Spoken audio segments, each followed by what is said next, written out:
L'avenir d'Internet se joue-t-il sous les mers?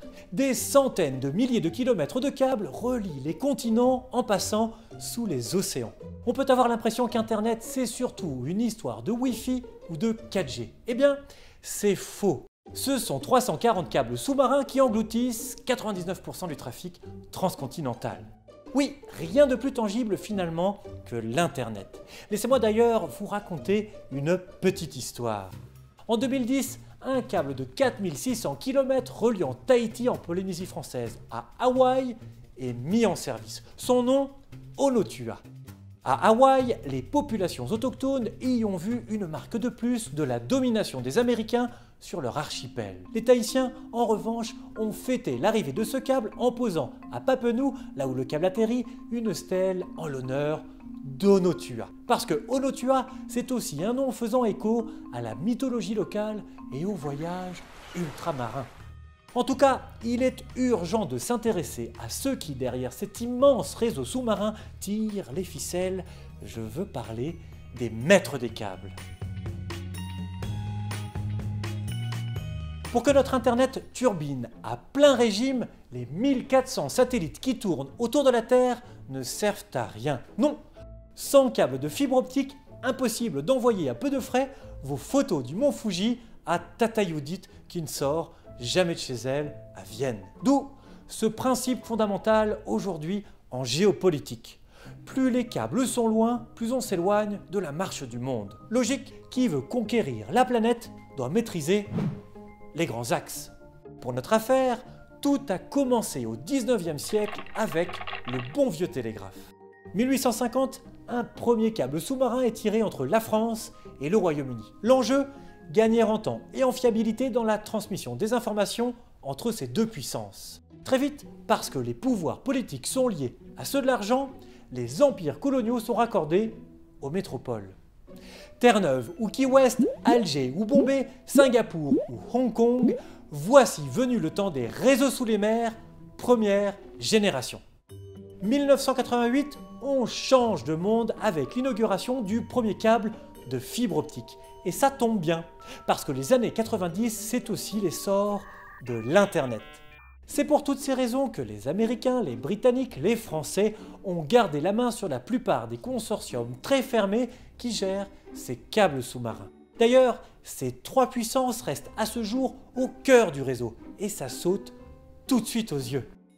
Pour tout vous dire, ces câbles sous les mers qui nous rendent toujours plus interdépendants, ils ne coulent pas des jours tranquilles. Ils suscitent même des convoitises, à commencer par ceux qui n'y voient que de simples tuyaux susceptibles d'être revendus à la découpe. C'est comme ça qu'en 2007, des pêcheurs vietnamiens ont malencontreusement prélevé 43 km de câbles fibre optique filant vers Hong Kong.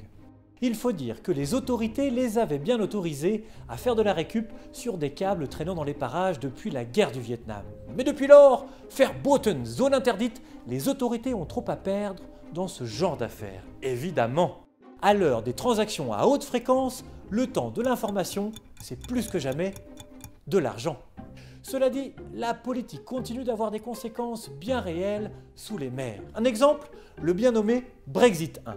Brexit 1, c'est le nom d'un projet de câble qui doit relier directement New York à Singapour en passant par Marseille. Et oui, comme l'a bien expliqué l'un des investisseurs indiens derrière Brexit 1, plus besoin de passer par la City de Londres, bootée hors de l'Union Européenne en 2016 par un référendum, allez savoir pourquoi. En tout cas, s'il y a une idée à retenir, c'est qu'il ne faut jamais, au grand jamais, tout miser sur un seul et même câble. Pourquoi ?